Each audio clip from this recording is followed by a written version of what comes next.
اعوذ باللہ من الشیطان اللعین الرجیم بسم اللہ الرحمن الرحیم الحمد للہ رب العالمین بارئ الخلائق اجمعین الصلاۃ والسلام علی سید الانبیاء والمرسلین وعلی آلہ الطیبین الطاہرین المعصومین اما بعد۔ نہج البلاغہ اور مقام امام کے حوالے سے آج کے سیشن میں حاضر خدمت ہیں۔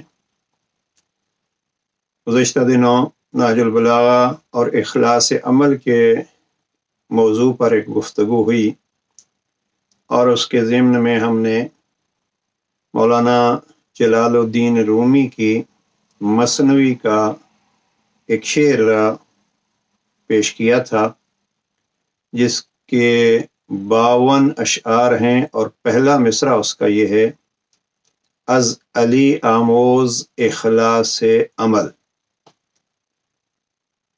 اس 52 اشعار پر مبنی نظم کو بارہا میں نے پڑھا ہے، اور نہج البلاغہ کے مطالعہ کے دوران کئی دفعہ ایسا محسوس ہوا کہ نہج البلاغہ کے اس جملے کا ترجمہ گویا مولانا روم نے اپنی مثنوی میں کیا ہے۔ اس حوالے سے آج ہم گفتگو کو نہج البلاغہ اور مثنوی مولانا روم کے حوالے سے پیش کریں گے۔ نہج البلاغہ میں مقام امیر المومنین کس انداز میں پیش ہوا ہے، اس پہ ایک مفصل کتاب موجود ہے کہ نہج البلاغہ میں جناب امیر المومنین نے کہاں کہاں اپنے مقام کو، اپنے فضائل کو، عظمت کو بیان کیا ہے۔ یہ کتاب نہج البلاغہ اور معرفت امام علی کے عنوان سے ہمارے پاس یہ موجود ہے۔ تقریباً 450 صفحات کی کتاب ہے۔ تو اگر یوں کہا جائے کہ جناب امیر علیہ السلام نے جہاں اپنا مقام بیان کیا ہے، مثنوی میں مولانا روم نے اپنے انداز میں اس کا ترجمہ کیا ہے۔ مثنوی مولانا روم فارسی اشعار کی کتابوں پہ اور فارسی ادبیات کی کتابوں میں سے بہت مشہور کتاب ہے، اور اس حد تک اس کے بارے میں کہا جاتا ہے کہ یہ پہلوی زبان میں یعنی فارسی میں قرآن ہے۔ مثنوی میں اردو میں بھی بہت سارا کام ہوا ہے، بہت سارے علماء نے اس کی شروح لکھی ہیں، اور 2 ترجمے میرے مد نظر رہے ہیں۔ ایک ترجمہ جو منظوم ترجمہ ہے، یہ مولانا فیروز الدین، مولوی فیروز الدین ایک مشہور شخصیت تھا، جن کی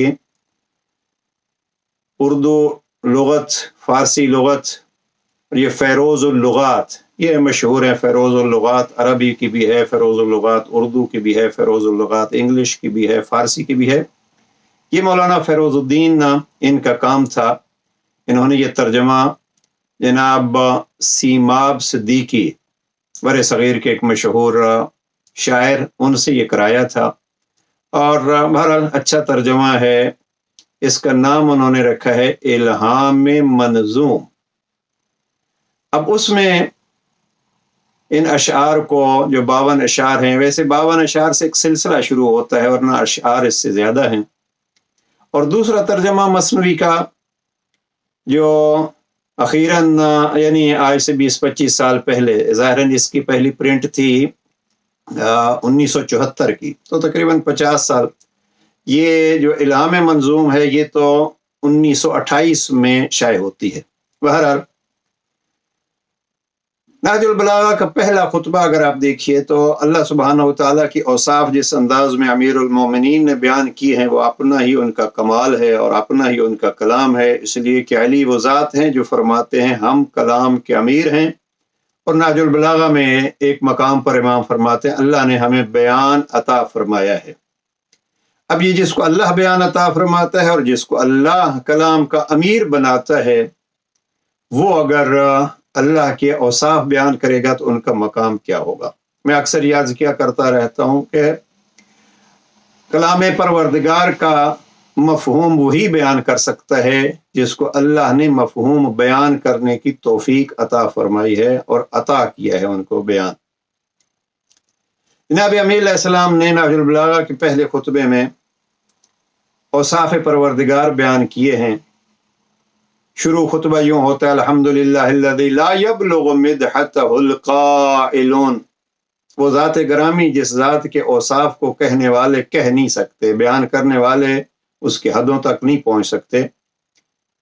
تقریباً 11 جملات کی اس انداز میں تعریف کر کے جناب امیر فرماتے ہیں اول الدین معرفتہ، دین کی ابتدا کا نام اللہ کی معرفت ہے۔ اور پھر اس معرفت کے بیان کے بعد جناب امیر علیہ السلام نے پھر اوصاف الہیہ شروع کر دیے ہیں، اور 5 اوصاف یہاں جناب امیر فرماتے ہیں اول الدین معرفتہ وکمال معرفتہ التصدیق بہ وکمال التصدیق بہ توحیدہ، یہ جملہ ہمارا مورد نظر ہے آج کی اس گفتگو میں۔ وکمال توحیدہ الاخلاص لہ، اور توحید کا کمال یہ ہے کہ اللہ کو بس ایک مانا جائے۔ مفتی جعفر حسین مرحوم نے ترجمہ کیا ہے کمال توحید تنزیہ و اخلاص ہے، وکمال توحید ہی الاخلاص لہ، توحید کی بلند ترین معراج کیا ہے؟ جناب امیر علیہ السلام فرماتے ہیں کہ توحید کی حقیقت اور معراج یہ ہے کہ اس کو خالص سمجھا جائے۔ یعنی کیا؟ یعنی یہ ہے کہ بس وہی ہے، لا الہ الا اللہ، کوئی اس کے ساتھ معبود نہیں ہے، اور نہ اس کی ذات میں، نہ اس کی صفات میں، نہ اس کی عبادت میں، نہ اس کے افعال میں۔ اس کو کہتے ہیں توحید اربع، یعنی ان 4 چیزوں میں کوئی اس کا شریک نہیں ہے۔ اور جب اس انداز سے وہ ذات پروردگار ہے تو اب اعمال کے اعتبار سے بھی نہ اس کی صفات میں نہ اس کی ذات میں کسی کو شریک نہیں سمجھنا چاہیے۔ اب یہاں جب جناب امیر علیہ السلام نے فرمایا ہے کہ کمال توحید الاخلاص لہ، تو اس کو گویا مثنوی نے بڑے خوبصورت انداز میں اس 52 اشعار کی نظم میں یوں پیش کیا۔ مولانا روم فرماتے ہیں کہ ایک قصہ ہے، البتہ اس قصے کو بیان کرتا جاؤں کہ اس کی ایک شرح ہے 14 جلدوں میں، مثنوی مولانا روم کی 14 جلدوں کی شرح لکھی ہے ہمارے ایک بہت بزرگ عالم دین جو واقعاً علامہ ہیں، علامہ شیخ محمد تقی جعفری، 14 جلدوں میں اس کی شرح لکھی ہے، اور 27 جلدوں میں نہج البلاغہ کی انہوں نے شرح لکھی ہے۔ جب آپ شرح نہج البلاغہ جناب علامہ تقی جعفری پڑھیں تو اس نہج البلاغہ میں بار بار مثنوی کے اشعار آپ کو ملیں گے۔ ابتدا میں ہی وہ اس اشعار کو اور اس نظم کے کافی سارے حصے کو بیان کرتے ہیں، اس لیے کہ جب جناب امیر فرماتے ہیں کمال توحید ہی الاخلاص لہ، تو یہاں مولانا روم فرماتے ہیں کہ از علی آموز اخلاص عمل، شیر حق رداں مطہر از دغل۔ آغا تقی جعفری نے یہاں یہ لکھا ہے کہ جس انداز سے مولانا روم نے اس واقعے کو لکھا ہے، انہوں نے اس انداز سے پیش کیا ہے کہ ایک جنگ میں جناب امیر علیہ السلام کے ساتھ ایک پہلوان مقابلے کے لیے آتا ہے، ایک جنگجو مقابلہ کرنے کے لیے آتا ہے، اور جناب امیر علیہ السلام اس پہ غالب آ جاتے ہیں، اور پھر غلبے کے بعد اس کو قتل نہیں کرتے بلکہ تلوار پھینک دیتے ہیں، اور پھر یہ پورا قصہ انہوں نے بیان کیا۔ اور پھر آخر میں ان کمالات کو دیکھ کے وہ جنگجو جو جناب امیر علیہ السلام سے لڑنے آیا تھا وہ پوچھتا ہے کہ آپ نے یہ تلوار کیوں پھینک دی، اور پھر اس سے متاثر ہو کے وہ مسلمان ہوتا ہے، اور پھر جناب امیر علیہ السلام سے پوچھتا ہے کہ آپ بتلائیے کہ آپ نے یہ تلوار پھینکی کیوں تھی، تو وہی منظوم انداز میں مولانا روم نے پھر اس کا جواب دیا ہے جناب امیر علیہ السلام کی طرف سے۔ آغا تقی جعفری یہ فرماتے ہیں کہ یہ کہیں معتبر کتابوں میں اس انداز میں واقعہ موجود نہیں ہے، لیکن مجھے جو لگتا ہے، اور میں نے کبھی عرض بھی کیا ہے، کہ اس کی حقیقی ابتدا اور جھلک جنگ خندق میں نظر آتی ہے، جب عمرو بن عبد ود پہ جناب امیر علیہ السلام غلبہ کرتے ہیں اور اس کو گرا لیتے ہیں، اس کے سینے پہ سوار ہوتے ہیں سر کاٹنے کے لیے، تو اس نے گستاخی کی اور جناب امیر علیہ السلام کے چہرے مبارک پر تھوک دیا۔ تو یہ تقریباً اسی انداز کا ایک واقعہ بیان کیا ہے مولانا روم نے۔ البتہ یہ جنگ خندق کا انہوں نے تذکرہ نہیں کیا۔ مجھے لگتا ہے کہ ابتدا جنگ خندق سے لی اور پھر آگے ایک مفہوم انہوں نے ایک تصور پیش کیا ہے۔ اب یہاں جناب امیر علیہ السلام فرماتے ہیں کمال توحید الاخلاص لہ، توحید کا کمال یہ ہے کہ بس ہر عمل اللہ ہی کے لیے ہو، اس کی عبادت میں، اس کی صفات میں کسی کو شریک قرار نہ دیا جائے۔ البتہ قرآن مجید میں اللہ سبحانہ وتعالیٰ نے سورہ یوسف میں ایک خاص مقام پر، سورہ یوسف کی آیت نمبر 24 کے اختتام پہ، وہ خاص حالات جب جناب یوسف کے لیے گناہ کے سارے ذرائع مہیا تھے، وہاں جناب یوسف نے اپنے آپ کو گناہوں سے بچایا، اور اس کی سند کے طور پر اللہ سبحانہ وتعالیٰ نے اسی آیت کے آخر میں جناب یوسف کو ایک سند دی، انہو من عبادنا المخلصین، کہ نکن صاحب نے بڑا خوبصورت ترجمہ کیا، یقیناً وہ ہمارے خالص چنے ہوئے بندوں میں سے تھے۔ گویا قرآن مجید میں ایک نمونہ پیش کیا ہے جناب پروردگار نے جناب یوسف کو کہ یہ ہے مخلص بندہ۔ ویسے تو سارے انبیاء اس کے مخلص بندے ہیں، لیکن یہاں اس آیت میں ایک خاص ماحول کو مد نظر رکھتے ہوئے جناب یوسف کا تذکرہ اس انداز میں ہوا کہ وہ ہمارے مخلص بندوں میں سے تھے۔ اب آتے ہیں جناب مولانا روم نے اس عمل کو یعنی اخلاص کو جناب امیر علیہ السلام کی زندگی کے ایک خاص واقعے سے پیش کیا۔ میں یہاں اگر یہ عرض کروں کہ یہاں نہج البلاغہ کے بہت سارے صفات کا جو ترجمہ کیا ہے منظوم جناب مولانا روم نے، تو اس کو ہم ساتھ ساتھ نہج البلاغہ میں بعض عظمتیں بھی پیش کرتے جائیں گے اور مولانا روم کے اشعار بھی پیش ہوتے رہیں گے۔ لیکن اس کو اگر نظم کو یوں کہا جائے کہ یہ ایک گلدستہ ہے جو مولانا روم نے جناب امیر علیہ السلام کی عظمت کے لیے پیش کیا ہے۔ میں یہ گزارش کروں گا، اور اگر اس کو اس انداز میں پیش کیا جائے اور مزید بہتر شعراء کرام اگر اس طرف متوجہ ہوں، مثلا جناب صدیقی صاحب نے جو ترجمہ کیا ہے اس کا پہلا شعر ازلی آموز اخلاص عمل، شیر حق ردان مطہر از دغل، وہ ترجمہ کرتے ہیں سیکھ تو حیدر سے اخلاص عمل، سیکھ تو حیدر سے اخلاص عمل، شیر حق کو جان بے شک بے دغل۔ اب یہ شیر حق کو جان بے شک بے دغل، اب یہ ترجمہ ان کا۔ تو اب جناب امیر علیہ السلام کا اخلاص دکھانے کے لیے مولانا روم کے چند اشعار کو ہم پیش کرتے ہیں۔ مولانا روم فرماتے ہیں کہ ایک شخص نے قصہ خدو انداختن خسم در روح امیر المومنین، یہ مثنوی 6 حصوں میں تقسیم ہے اور اس کو کہتے ہیں 6 دفتر، اور میرے پاس جو مثنوی کا نسخہ ہے اس مثنوی میں یہ مثنوی مولانا روم، اس کو اگر آپ دیکھیے تو اس کے صفحہ نمبر 144 پہ یہ نظم موجود ہے۔ جناب امیر علیہ السلام نے یہ جو پیش کی ہے، جناب امیر علیہ السلام کی عظمت میں یہ جو پیش ہوئی ہے، تو اس کا واقعہ یہ بیان کیا ہے کہ دشمن نے جناب امیر علیہ السلام کے چہرے مقدس پر جب تھوکا تو جناب امیر علیہ السلام نے اس کو چھوڑ دیا۔ وہ انداختن امیر المومنین علی رضی اللہ، یہ جناب قاضی سجاد حسین کا ترجمہ ہے، تو انہوں نے یہ لکھا ہے شمشیر از دست، شمشیر جو ہے وہ پھینک دی۔ تو اب مولانا روم فرماتے ہیں ازلی آموز اخلاص عمل، شیر حق ردان مطہر از دغل، جناب امیر علیہ السلام سے اخلاص عمل سیکھ، اسد اللہ کو کھوٹ سے پاک سمجھ، یہ قاضی حسین احمد کا، قاضی سجاد حسین کا ترجمہ ہے۔ علی سے عمل کا اخلاص سیکھ، اسد اللہ کو کھوٹ سے پاک سمجھ۔ اب یہاں